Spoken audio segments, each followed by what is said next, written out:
The Communist Manifesto, by Karl Marx and Friedrich Engels.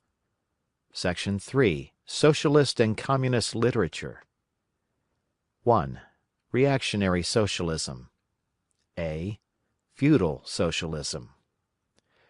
Owing to their historical position, it became the vocation of the aristocracies of France and England to write pamphlets against modern bourgeois society. In the French Revolution of July 1830, and in the English Reform agitation, these aristocracies again succumbed to the hateful upstart. Thenceforth a serious political contest was altogether out of the question. A literary battle alone remained possible. But even in the domain of literature the old cries of the Restoration period had become impossible. In order to arouse sympathy, the aristocracy were obliged to lose sight, apparently, of their own interests, and to formulate their indictment against the bourgeoisie in the interest of the exploited working class alone. Thus the aristocracy took their revenge by singing lampoons on their new master, and whispering in his ears sinister prophecies of coming catastrophe. In this way arose feudal socialism, half lamentation, half lampoon, half echo of the past, half menace of the future. At times, by its bitter, witty, and incisive criticism, striking the bourgeoisie to the very heart's core, but always ludicrous in its effect, through total incapacity to comprehend the march of modern history. The aristocracy, in order to rally the people to them, waved the proletarian alms-bag in front for a banner. But the people, so often as it joined them, saw on their hindquarters the old feudal coats of arms, and deserted with loud and irreverent laughter. One section of the French Legitimists and Young England exhibited this spectacle. In pointing out that their mode of exploitation was different to that of the bourgeoisie, the feudalists forget that they exploited under circumstances and conditions that were quite different, and that are now antiquated. In showing that, under their rule, the modern proletariat never existed, they forget that the modern bourgeoisie is the necessary offspring of their own form of society. For the rest, so little do they conceal the reactionary character of their criticism that their chief accusation against the bourgeoisie amounts to this, that under the bourgeois regime a class is being developed which is destined to cut up root and branch the old order of society. What they upbraid the bourgeoisie with is not so much that it creates a proletariat, as that it creates a revolutionary proletariat. In political practice, therefore, they join in all coercive measures against the working class, and in ordinary life, despite their highfalutin phrases, they stoop to pick up the golden apples dropped from the tree of industry, and to barter truth, love, and honor for traffic in wool, beetroot sugar, and potato spirits. As the parson has ever gone hand in hand with the landlord, so has clerical socialism with feudal socialism. Nothing is easier than to give Christian asceticism a socialist tinge. Has not Christianity declaimed against private property, against marriage, against the state? Has it not preached in the place of these charity and poverty, celibacy and mortification of the flesh, monastic life and Mother Church? Christian socialism is but the holy water with which the priest consecrates the heart-burnings of the aristocrat. B. Petty bourgeois socialism. The feudal aristocracy was not the only class that was ruined by the bourgeoisie, nor the only class whose conditions of existence pined and perished in the atmosphere of modern bourgeois society. The medieval burgesses and the small peasant proprietors were the precursors of the modern bourgeoisie. In those countries which are but little developed, industrially and commercially, these two classes still vegetate side by side with the rising bourgeoisie. In countries where modern civilization has become fully developed, a new class of petty bourgeois has been formed, fluctuating between proletariat and bourgeoisie, and ever renewing itself as a supplementary part of bourgeois society. The individual members of this class, however, are being constantly hurled down into the proletariat by the action of competition, and, as modern industry develops, they even see the moment approaching when they will completely disappear as an independent section of modern society, to be replaced, in manufactures, agriculture, and commerce, by overlookers, bailiffs, and shopmen. In countries like France, where the peasants constitute far more than half of the population, it was natural that writers who sided with the proletariat against the bourgeoisie should use, in their criticism of the bourgeois regime, the standard of the peasant and petty bourgeois, and from the standpoint of these intermediate classes should take up the cudgels for the working class. Thus arose petty bourgeois socialism. Sismondi was the head of this school, not only in France but also in England. This school of socialism dissected with great acuteness the contradictions in the conditions of modern production. It laid bare the hypocritical apologies of economists. It proved incontrovertibly the disastrous effects of machinery and division of labor, the concentration of capital and land in a few hands, overproduction and crises. It pointed out the inevitable ruin of the petty bourgeois and peasant, the misery of the proletariat, the anarchy in production, the crying inequalities in the distribution of wealth, the industrial war of extermination between nations, the dissolution of old moral bonds, of the old family relations, of the old nationalities. In its positive aims, however, this form of socialism aspires either to restoring the old means of production and of exchange, and with them the old property relations, and the old society, or to cramping the modern means of production and of exchange, within the framework of the old property relations that have been, and were bound to be, exploded by those means. In either case, it is both reactionary and utopian. Its last words are, corporate guilds for manufacture, patriarchal relations in agriculture. Ultimately, when stubborn historical facts had dispersed all intoxicating effects of self-deception, this form of socialism ended in a miserable fit of the blues. C. German or true socialism. The socialist and communist literature of France, a literature that originated under the pressure of a bourgeoisie in power, and that was the expression of the struggle against this power, was introduced into Germany at a time when the bourgeoisie in that country had just begun its contest with feudal absolutism.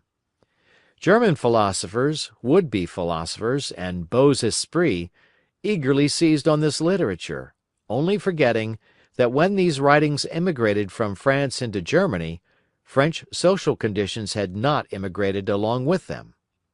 In contact with German social conditions, this French literature lost all its immediate practical significance, and assumed a purely literary aspect. Thus, to the German philosophers of the 18th century, the demands of the first French Revolution were nothing more than the demands of practical reason in general, and the utterance of the will of the revolutionary French bourgeoisie signified in their eyes the law of pure will, of will as it was bound to be, of true human will generally.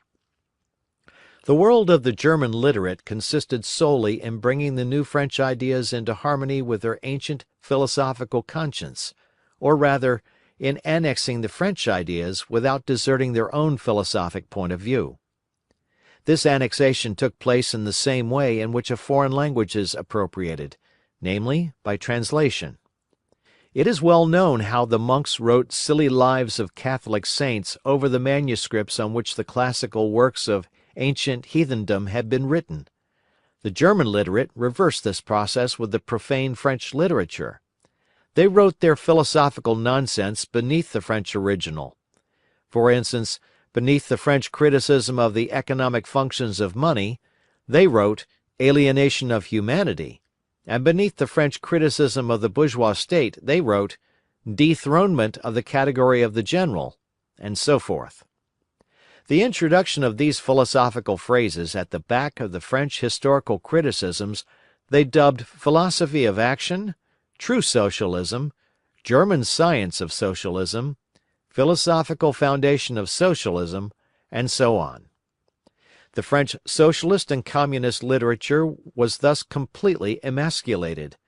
And, since it ceased in the hands of the German to express the struggle of one class with the other, he felt conscious of having overcome French one-sidedness, and of representing, not true requirements, but the requirements of truth; not the interests of the proletariat, but the interests of human nature, of man in general, who belongs to no class, has no reality, who exists only in the misty realm of philosophical fantasy.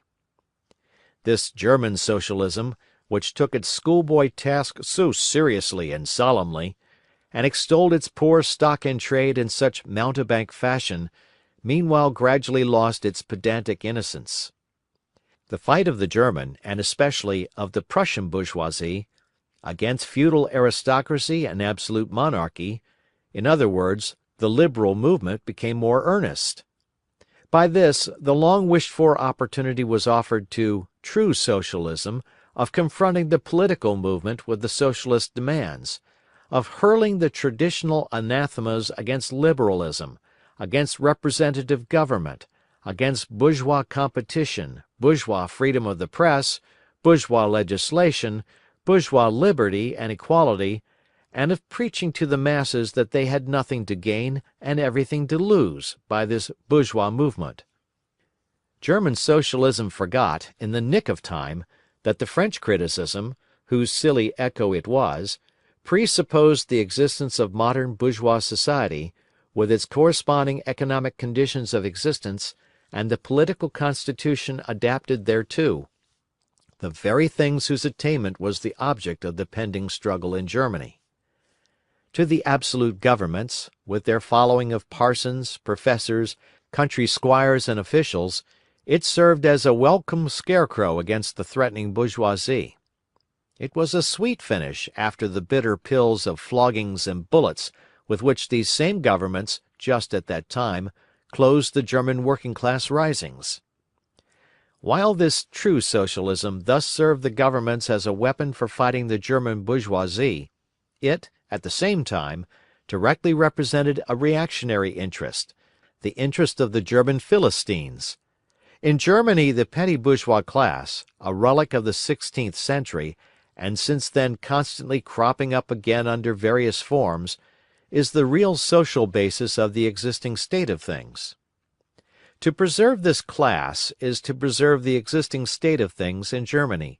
The industrial and political supremacy of the bourgeoisie threatens it with certain destruction, on the one hand from the concentration of capital, on the other from the rise of a revolutionary proletariat. True Socialism appeared to kill these two birds with one stone. It spread like an epidemic. The robe of speculative cobwebs, embroidered with flowers of rhetoric, steeped in the dew of sickly sentiment, this transcendental robe in which the German Socialists wrapped their sorry eternal truths, all skin and bone, served to wonderfully increase the sale of their goods amongst such a public.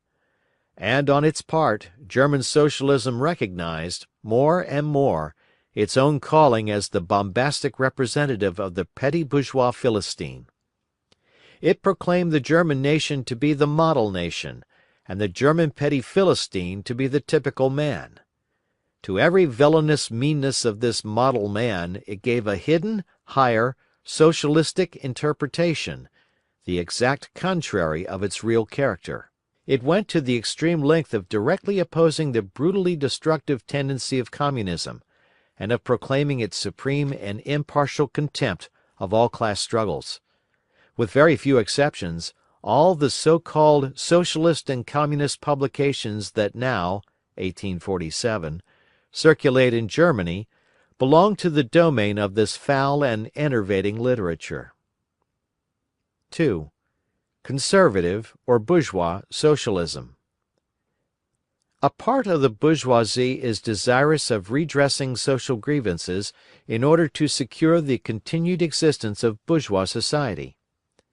To this section belong economists, philanthropists, humanitarians, improvers of the conditions of the working class, organizers of charity, members of societies for the prevention of cruelty to animals, temperance fanatics, hole and corner reformers of every imaginable kind.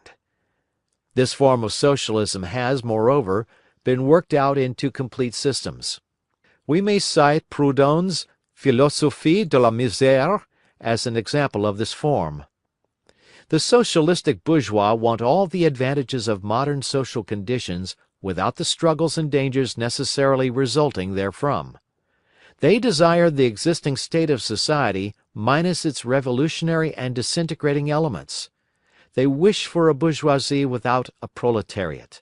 The bourgeoisie naturally conceives the world in which it is supreme to be the best, and bourgeois socialism develops this comfortable conception into various more or less complete systems. In requiring the proletariat to carry out such a system, and thereby to march straightway into the social New Jerusalem, it but requires in reality that the proletariat should remain within the bounds of existing society, but should cast away all its hateful ideas concerning the bourgeoisie.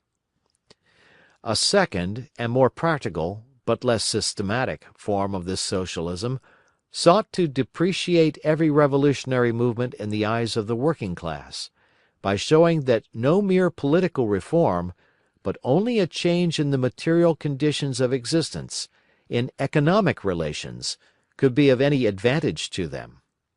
By changes in the material conditions of existence, this form of socialism, however, by no means understands abolition of the bourgeois relations of production, an abolition that can be effected only by a revolution, but administrative reforms, based on the continued existence of these relations, reforms, therefore, that in no respect affect the relations between capital and labour, but at the best lessen the cost and simplify the administrative work of bourgeois government. Bourgeois socialism attains adequate expression when and only when it becomes a mere figure of speech. Free trade, for the benefit of the working class. Protective duties, for the benefit of the working class. Prison reform, for the benefit of the working class. This is the last word and the only seriously meant word of bourgeois socialism. It is summed up in the phrase, "The bourgeois is a bourgeois, for the benefit of the working class." 3. Critical Utopian Socialism and Communism. We do not here refer to that literature which, in every great modern revolution, has always given voice to the demands of the proletariat, such as the writings of Babeuf and others. The first direct attempts of the proletariat to attain its own ends, made in times of universal excitement, when feudal society was being overthrown, these attempts necessarily failed, owing to the then undeveloped state of the proletariat, as well as to the absence of the economic conditions for its emancipation, conditions that had yet to be produced, and could be produced by the impending bourgeois epoch alone. The revolutionary literature that accompanied these first movements of the proletariat had necessarily a reactionary character. It inculcated universal asceticism and social levelling in its crudest form. The Socialist and Communist systems properly so called, those of Saint-Simon, Fourier, Owen and others, spring into existence in the early undeveloped period described above, of the struggle between proletariat and bourgeoisie. See Section 1, Bourgeois and Proletarians. The founders of these systems see, indeed, the class antagonisms, as well as the action of the decomposing elements, in the prevailing form of society. But the proletariat, as yet in its infancy, offers to them the spectacle of a class without any historical initiative or any independent political movement. Since the development of class antagonism keeps even pace with the development of industry, the economic situation, as they find it, does not as yet offer to them the material conditions for the emancipation of the proletariat. They therefore search after a new social science, after new social laws, that are to create these conditions. Historical action is to yield to their personal inventive action historically created conditions of emancipation to fantastic ones, and the gradual, spontaneous class organization of the proletariat to the organization of society specially contrived by these inventors. Future history resolves itself, in their eyes, into the propaganda and the practical carrying out of their social plans. In the formation of their plans they are conscious of caring chiefly for the interests of the working class, as being the most suffering class. Only from the point of view of being the most suffering class does the proletariat exist for them. The undeveloped state of the class struggle, as well as their own surroundings, causes Socialists of this kind to consider themselves far superior to all class antagonisms. They want to improve the condition of every member of society, even that of the most favored. Hence, they habitually appeal to society at large, without distinction of class, nay, by preference, to the ruling class. For how can people, when once they understand their system, fail to see in it the best possible plan of the best possible state of society? Hence they reject all political, and especially all revolutionary, action. They wish to attain their ends by peaceful means, and endeavor, by small experiments, necessarily doomed to failure, and by the force of example, to pave the way for the new social gospel. Such fantastic pictures of future society, painted at a time when the proletariat is still in a very undeveloped state and has but a fantastic conception of its own position, correspond with the first instinctive yearnings of that class for a general reconstruction of society. But these Socialist and Communist publications contain also a critical element. They attack every principle of existing society. Hence they are full of the most valuable materials for the enlightenment of the working class. The practical measures proposed in them, such as the abolition of the distinction between town and country, of the family, of the carrying on of industries for the account of private individuals, and of the wage system, the proclamation of social harmony, the conversion of the functions of the State into a mere superintendence of production, all these proposals point solely to the disappearance of class antagonisms which were at that time only just cropping up, and which, in these publications, are recognized in their earliest, indistinct and undefined forms only. These proposals, therefore, are of a purely utopian character. The significance of critical utopian Socialism and Communism bears an inverse relation to historical development. In proportion as the modern class struggle develops and takes definite shape, this fantastic standing apart from the contest, these fantastic attacks on it, lose all practical value and all theoretical justification. Therefore, although the originators of these systems were, in many respects, revolutionary, their disciples have, in every case, formed mere reactionary sects. They hold fast by the original views of their masters, in opposition to the progressive historical development of the proletariat. They therefore endeavor, and that consistently, to deaden the class struggle and to reconcile the class antagonisms. They still dream of experimental realization of their social utopias, of founding isolated phalansteres, of establishing home colonies, of setting up a little Icaria, duodecimo editions of the New Jerusalem, and to realize all these castles in the air, they are compelled to appeal to the feelings and purses of the bourgeois. By degrees they sink into the category of the reactionary conservative Socialists depicted above, differing from these only by more systematic pedantry, and by their fanatical and superstitious belief in the miraculous effects of their social science. They therefore violently oppose all political action on the part of the working class. Such action, according to them, can only result from blind unbelief in the new gospel. The Owenites in England and the Fourierists in France, respectively, opposed the Chartists and the Reformists.